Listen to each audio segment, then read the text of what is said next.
Assalamu alaikum, dear students. Welcome you back, to journalistic writing and the topic under discussion, qualities of good writing. If you remember, in our last class, we were talking about the first important quality of good writing, and I mentioned, that was clarity.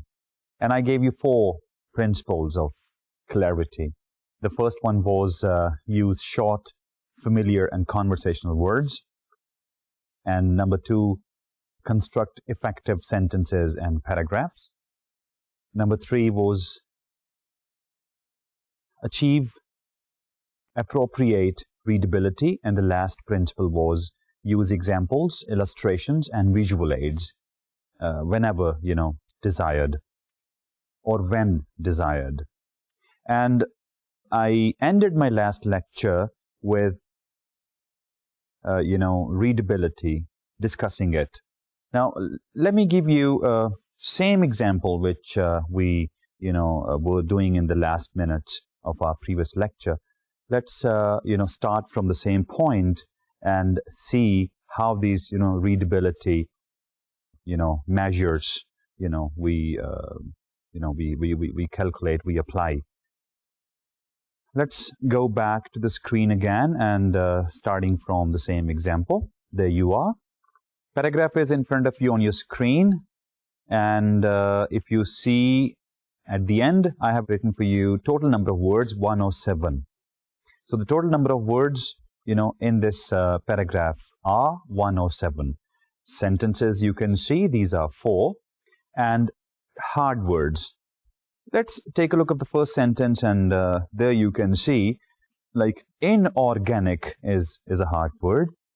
Hard word, I told you before, a word consisting of 3 or more than 3, syllables.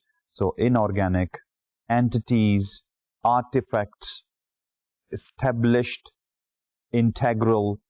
Then in the second sentence, integration, encompassing, influencing, so these are all hard words. If I give you the stat of these hard word, then, hard words in this paragraph, which you have seen, are 11. And the Fog Index guide, after applying the formula, is 14.81. The Smog Index, if you apply the formula, you will get 84.99. And Flash Index, 31.8. Dear students, I told you in the last lecture that for Fog Index guide, scale is from 6 to 16. Okay? And ideal readability is between 8 and 12. Scale is from 6 to 16. Ideal is between 8 and 12. And I mentioned that if your, results are more than 12, for example, as far as Fog Index guide is concerned, then, your writing is towards, complex. I mean, it's difficult. And if with the Smog and Flash indexes, it's 0 to 100, and towards 100 means, it's what you say, simplicity, increases. Now, the same paragraph, which we applied readability indexes, I have rewritten the same one. What does it mean, rewritten the same one? Means this paragraph, if you see on your slide, its fog is 14.81. If it's 14.81, it means this is difficult paragraph. Hard words are perhaps more, and as I mentioned, more than 12, so it's of course difficult. I've simplified the same paragraph, and then we'll reapply, these indexes and see, what results, will be there. Now, once again, take a look of the rewritten paragraph, and then we apply. Now, if you take a look on your screen, then the sentences are, again, I believe, 1 and 2, 3 and 4. Sentences are, again, 4. Total number of words will be 85, if you count yourself, and hard words are 5. Now, if you apply the Fog Index guide, total number of words divided by total number of sentences, then total number of hard words divided by total number of words. Add these two, multiply by 0.4, and our results will be, Fog Index guide of this paragraph is 10.85. 10.85 means ideal. So that can be the ratio. Ratio of what? Word and sentence ratio for the education level of your reader.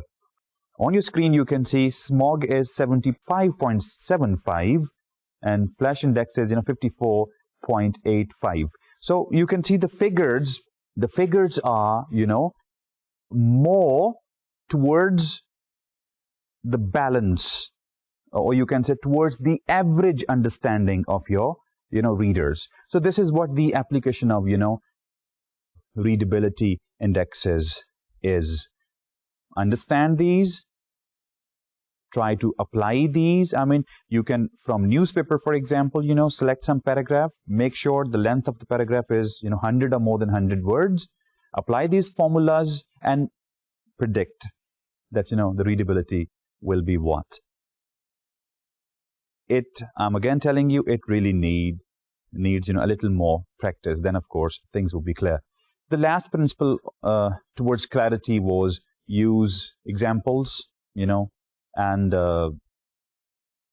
illustrations and other visual aids. This is also very important. If you have produced a long piece of writing, there possibility is that your reader will be lost in details. Especially it happens when we go into feature writing or go into article writing. There we realize at times that perhaps details are so many of so varied nature that possibility is that your reader will be lost somewhere.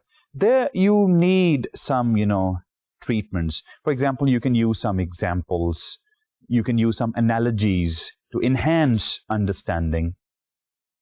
You can use some images over there if possible. And of course, in newspapers, in articles, and in features, they do use, images to make things easy.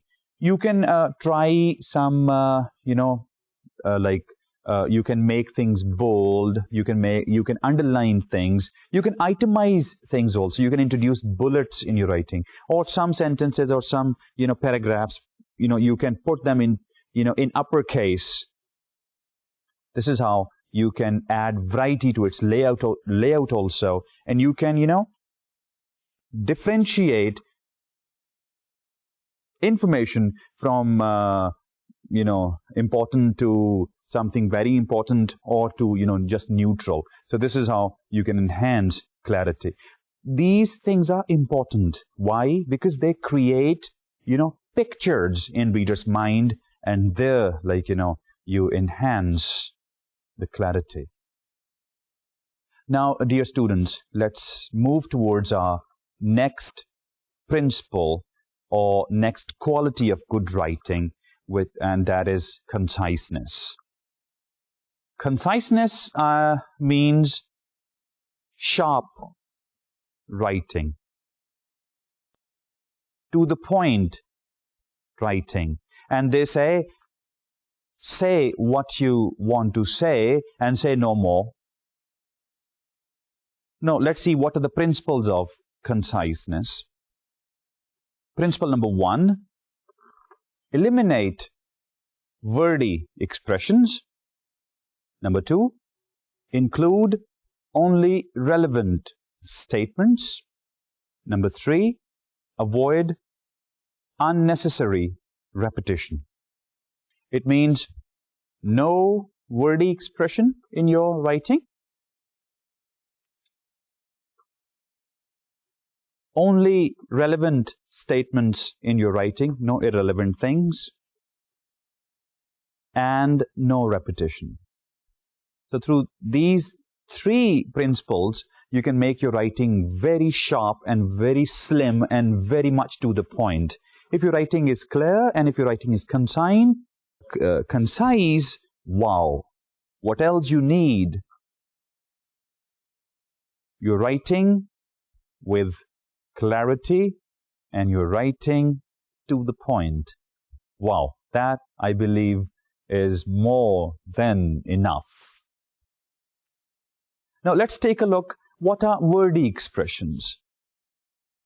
As you know, wordy expression means such word words which are in split form, in other words. Such words which are not in one word form, rather they are in split form. They consist of more than one words to convey one single meanings. Like idiomatic expressions are always in split form. The body is not one word based, actually, more than one word. And they're conveying the same single little meaning. Let's take a look of some wordy expressions and see how we can replace them by some easy to understand words. Take a look on your screen. You can see I have written wordy and concise items. And these are some of the wordy expressions which we very commonly use. And why, when you have so simple, so crisp words available, and of course, it will introduce, the compactness also in your writing. Take a look along the line of, you can change it with about. At this time, at the place of at this time, why don't you use now? Consensus of opinion is consensus. Due to the fact that, because, during the time that, while. So this is one word actually, one word substitution, in other words. Few and far between, seldom. For the purpose of, just use to or for the reason that, since, from the point of view of, as, have need for, just say need, in due course, enough to say soon, in many cases, often, in order to, just use to, in some cases, well, why don't you use sometimes, in spite of the fact that, try a simpler one, although, just take a look, in spite of the fact that two, and 6 words, just one. Under the circumstances, use because. So this is how we can treat wordy expressions. Now, let's, see one more example, to where, we'd see how to, make our, sentences rather more concise. Take a look. Now, you can see on your screen, there are, sentences, and I have written the better versions in bold type. Like the first one. She bought chairs that are of executive type. Its better version, its concise version can be, she bought executive type desks or chairs. She bought chairs that are of executive type. She bought executive type chairs. Next one. There are 4 rules that should be observed. 4 rules should be observed. That's it. The full details of the news can be found on page 2. Why don't you simplify it to the full details of the views is on page 2. So this is how, we can change our wordy expressions. We can eliminate wordy expressions in our writing. Now, our second principle, which is relevance. It's something very, very important. Nobody likes irrelevance in writing. Nobody likes digression in writing. Discussing north in details going towards south. Nobody likes this. Nobody likes it. We got to be very much to the point. Focusing the subject very, very tightly, which we could also call as tight writing. No irrelevant details. all our sportive details have to be very closely, as I mentioned in our previous lecture, very closely related with the main topic and main idea. Now, there are certain, things to do for relevance, which I really want to show you with the help of a slide, and I would rather request you that, you really act upon. Take it as an advice and act the way it has been advised. Let's take a look and see, what are things to do for relevance. As I mentioned before, stick to the purpose of the message. Prune irrelevant words and rambling sentences.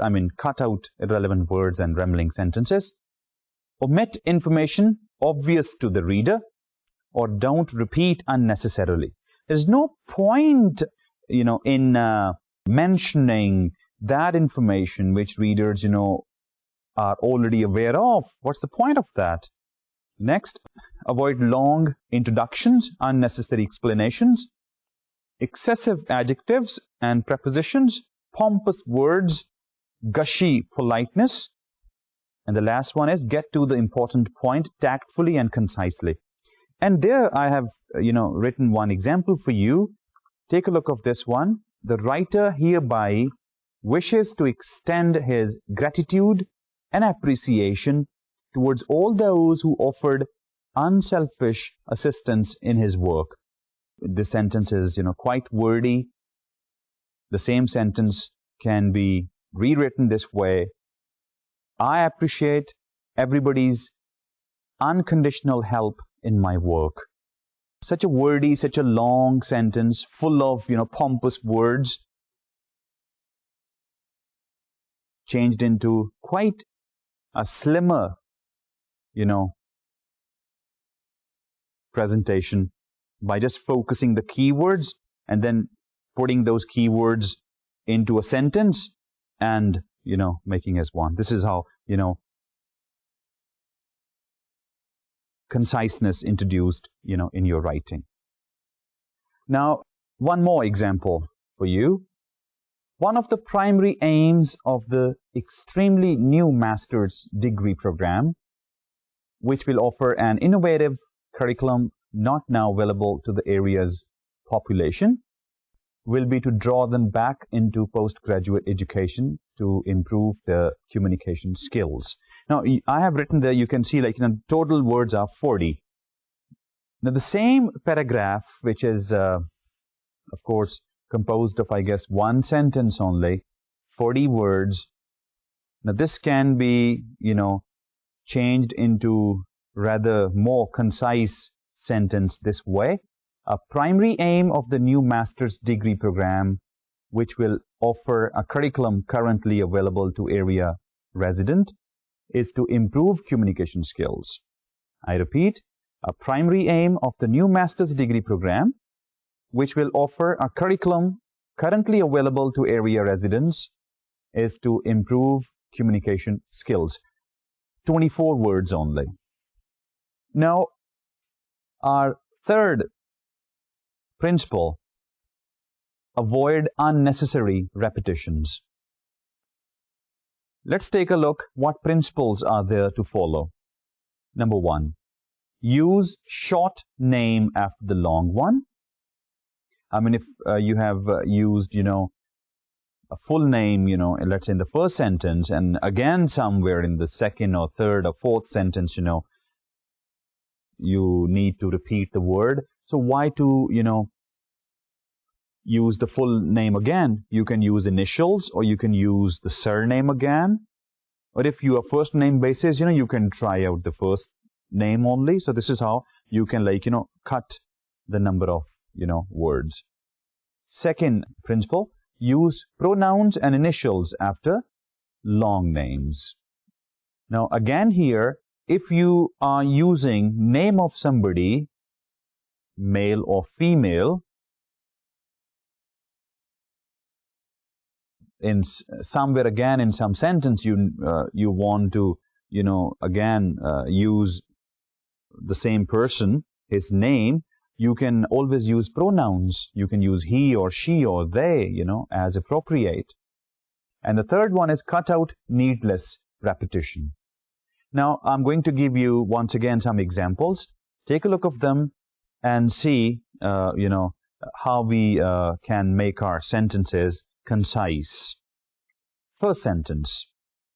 Be sure to emphasize the important essentials. Be sure to emphasize the important essentials. Now, this sentence is redundant. Why redundant? Because important and essentials, same thing. Essentials are always saying you that something important, okay? So why to add adjective, a value word to which does not, of course, need. So we can rewrite the sentence this way. Be sure to emphasize the essentials. Next sentence, we need to reach a group consensus. Now, please take a look. We need to reach a group consensus. And of course, consensus is always group. So why to use adjective which serves no purpose? So delete group and the sentence will be, there, of course, concise and obviously, correct as well. We need to reach a consensus. So this is how, you saw that clarity, of course, conciseness also. Conciseness demanded 3 things from you. Number 1, it was, don't use wordy expressions. No wordy expression. Number 2, no irrelevant details. Stick to what is closely related. Don't deviate. Don't digress. It's a sin. Error. Don't do that. You lose your readers. And of course, you will make your reader's job difficult if you go irrelevant. They'll keep on, making head and tail out of it. Will be difficult, of course. Don't do that. And number 3, don't repeat unnecessarily. Have a balance in your writing. So clarity and conciseness. With this now we move towards concreteness. Concreteness means to be more specific. From general to specific. Like the way they say, narrow down, For example, a topic is effect of media on society.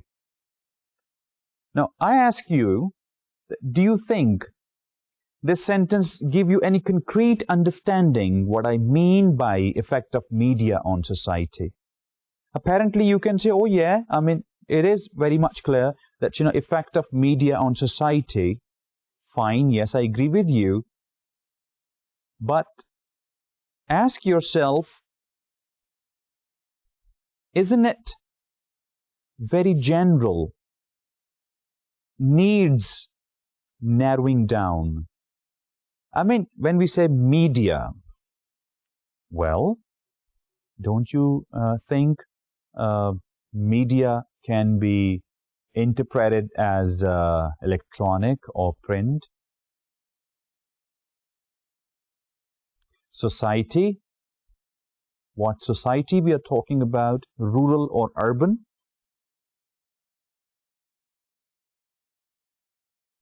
You can further go down.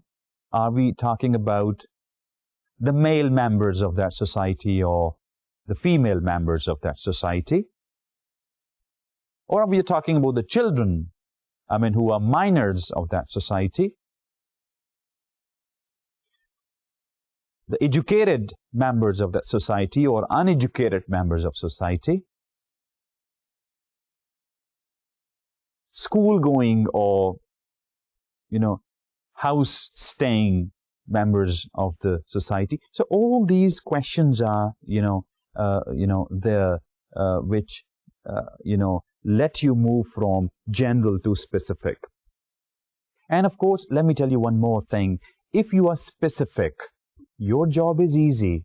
Your reader's job is easy. Your job that you can, very easily plan your topic, collect information on, find out the focus of your, activity, and the same, facility you can pass on to your readers. Of course, they would know that he's not talking about media. He's only going to talk about electronic media. Even in electronic, you can talk about the time frames that he's going to talk about, the prime time electronic media. And not foreign media, he's going to talk only about the Pakistani, let's say, out of media, not radio, only TV. So, see how we can move down and down to very specific point. And of course, we can then dig out information for, our readers. So, concreteness, I believe, is one of the most important characteristics of, good writing.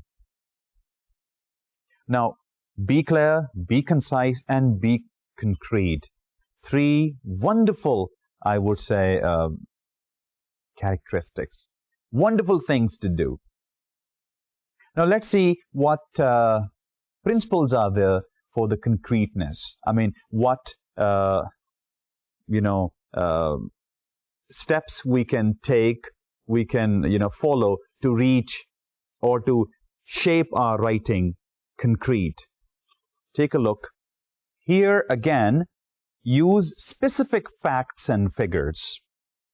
I repeat for you, use specific facts and figures. Extremely relevant facts and figures. To the point, with a primary focus, not a secondary. Number 2, put action in your verbs. Don't make your verbs passive. Make your verbs active. Speaking, dominating. Out of different, picture words, like adjectives, like adverbs, like verbs and nouns. Out of these picture words, adjectives, adverbs, nouns and verbs, verbs should dominate. Ask me why.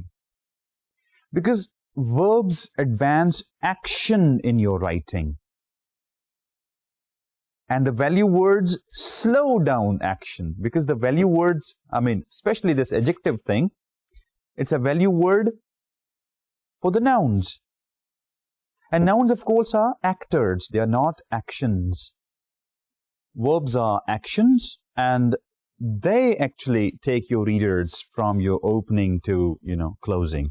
So this is how, we call have lots of verbs plus, of course, when I say have lots of verbs, it does not mean like, you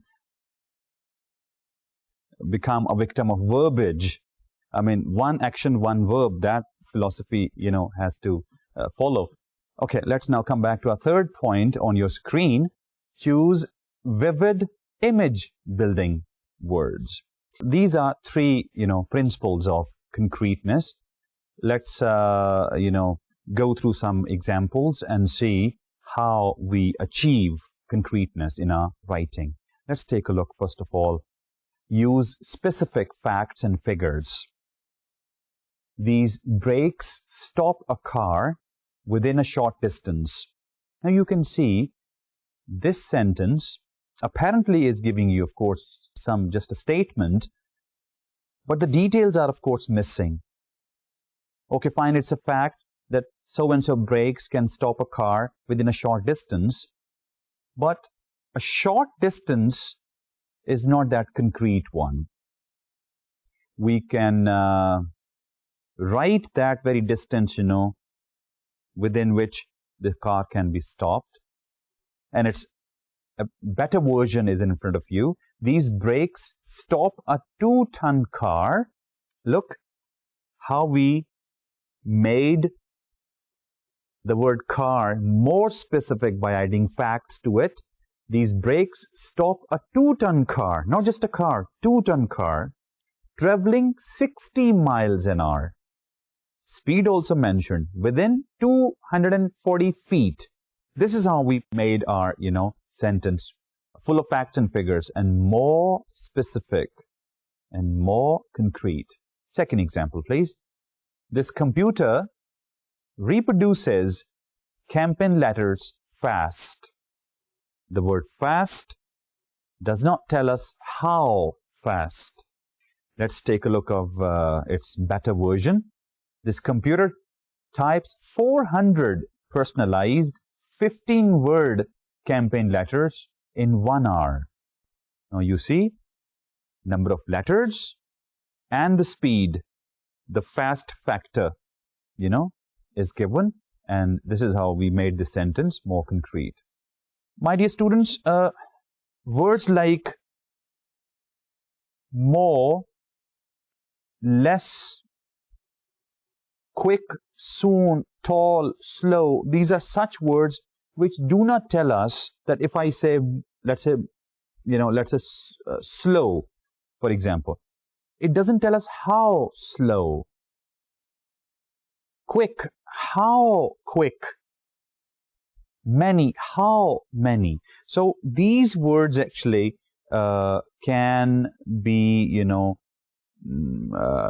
changed with a little more concrete, facts and figures. You can always add facts and figures, to these words, and you can make your sentences more concrete. So this actually I mean when I say use specific facts and figures. Why are we using it? Of course, they then create some pictures in your reader's mind, and they understand, what exactly, we mean by using those more or less or, words like these. Let's take a look of the second principle. Put action in your verbs. Please keep in mind, strong-flavored active verbs give writing bounds and hold a reader's attention. The avalanche was caused by an explosion. Now, this is a passive sentence. Yes, here I would like to tell you a difference between passive and active. Passive sentence is the one which does not talk that much about, the verb. And, of course, it's actor. Of course, every sentence has actor and action. The right sentence is the one, active sentence is the one in which actor is performing the action. In passive voice, actor is lost and, stress is shifted onto other elements of the sentence. So that's why they say there's usually no force, no vigor, no life in passive sentences. The moment you change passive sentences into active, they become more vigorous. The element of vitality you introduce in them. Please take a look of the second example. These figures are checked by the research department. Second version is, of course, in front of you. These figures are checked by the research department. Of course, it's again passive. Changing the verbs into active, you can see the research department checks these figures. The next example, a full report will be sent to the newspaper by the reporter. It's better version. The reporter will send the full report to the newspaper. Active sentences. Another example, his raw speed compensated for his lack of form. His stride was brute strength. He was aggressive in his races. Now, this example is rather more enlightening. You can see it's a second version. His raw speed obliterated the many flaws in his form. See the word obliterate, the strong flavored word, very rightly expresses the idea. His raw speed obliterated the many flaws in his form. His stride was brute strength. He attacked a race and left only scorch marks behind. You can see this sentence is more vigorous, more forceful, and expresses exactly what is desired. One more example. The function of this office is the collection of payments and the compilation of statements. Now, if you see the better version, this office collects payments and compiles statements. Not nouns, verbs we are using. Now, if you use, or start your sentences this way, that the child ran a mile or a mile was run by the child, active and passive. So awkward, the later one. A mile was run by the child. Rather, the child ran a mile.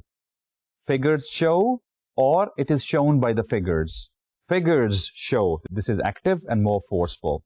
This is how we can, add action to our, verbs.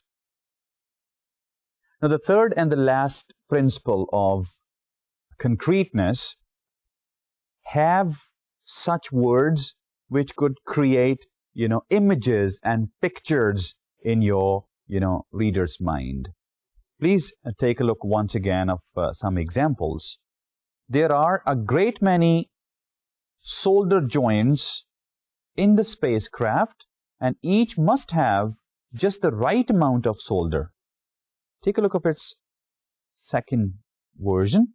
The spacecraft has 2.5 million solder joints.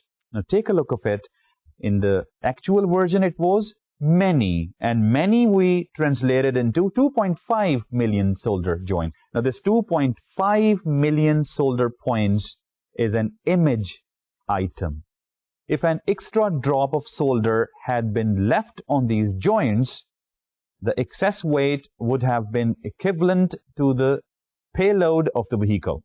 So this is how we, try to make our sentence more vivid and image building. One more example.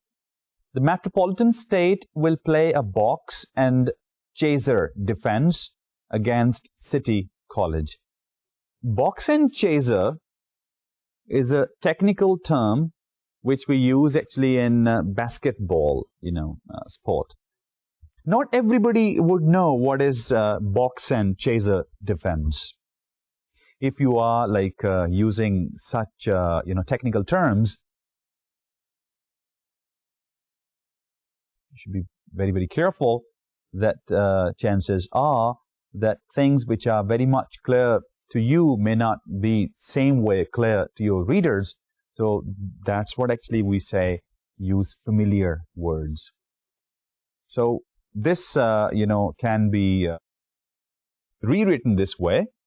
The metropolitan state will play a box and chaser defense. Now, you would see now this box and chaser thing explained for the meanings. In this defense, 4 men will play a zone.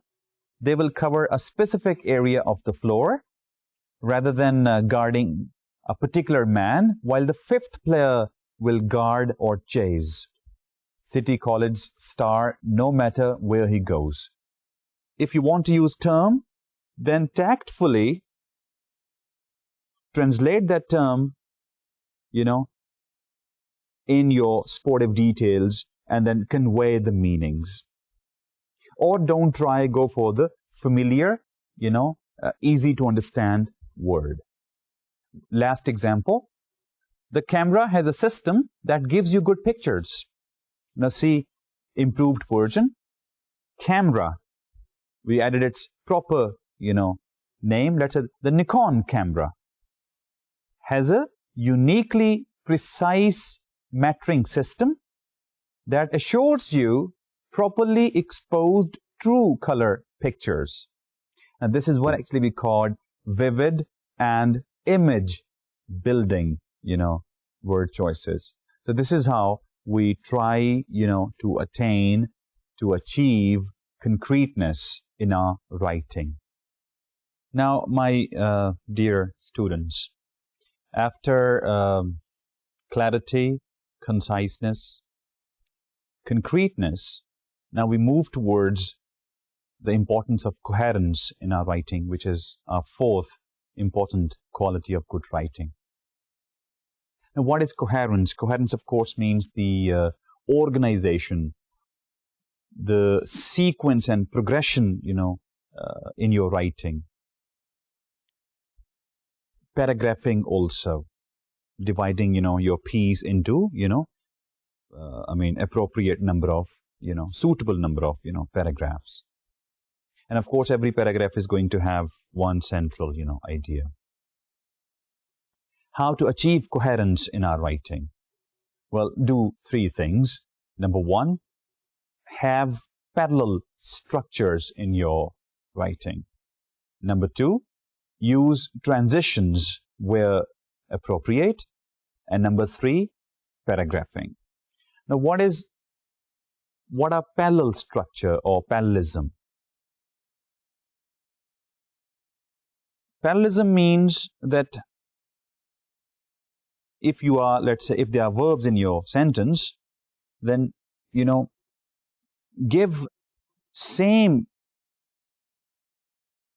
form of the verb to them. For example, if you're starting your sentence from present, let's say participle, then all the verbs in that sentence should have present participle, form. If you are starting your sentence from infinitive form of the verb, then the remaining verbs in that very sentence should also enjoy the same form. Like if, as I said, ing verb, all verbs in the same sentence with ing, infinitive, to plus verb, then all of the verbs in that sentence, should be with to plus verb, and, on. This is how you can, of course, achieve, parallelism in your writing. And when I say transitions, transitions are actually linking, words. They are also called as guideposting in, at times. They link your ideas with each other.